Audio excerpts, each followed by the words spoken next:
Times of uncertainty are the best times to buy anything. When sellers are nervous because their liquidity is tied to a piece of real estate that they can't get money out of unless someone else comes in and buys it, that's a great time for you to show up and be a buyer.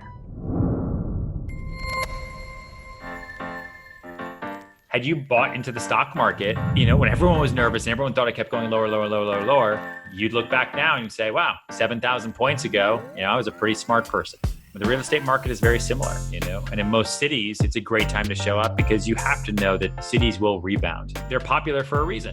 And I don't think that anyone that loves being in a city because of Corona and the riots over the next couple of years are just going to say, you know what? I don't need restaurants. I'm good cooking for myself. You know what? I don't need the theater or movie theaters or other people.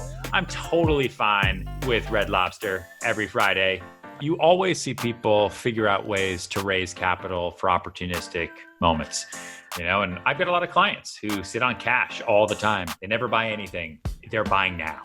This is the reason I've been sitting on cash, because I can now go get something for 60 cents on the dollar, 20 cents on the dollar if there's pure desperation. And you see that, right? You're reading about it.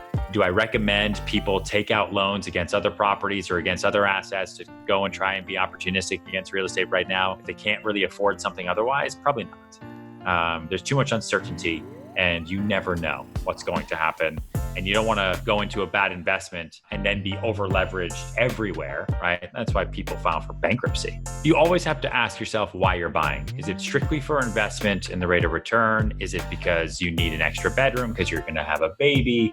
Is it because you're moving to a different town for work? There's a myriad of different reasons why people buy real estate. And so you always got to remember what the end game is and the reason why, because people can get very distracted. I always try to keep people's eye on the prize. In my business, oftentimes when people become distracted, then they just end up not buying. And that's not good business for me. The most important things are, do you want to do work or do you not want to do work? If you do want to do work, then you want to look for great value add properties that you can do work to.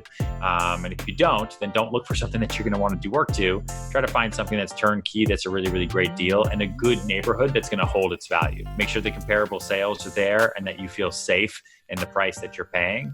Make sure you're not stretching and over leveraging yourself. And make sure you have good light, good air, you do a home inspection, and that you're working with a good real estate agent. It's what agents are there for. It's what they do all day long. Don't assume that you know what you're doing. If you can take advantage of this market now, you're going to be the person that bought in 2009. They've all smiled their way to the bank.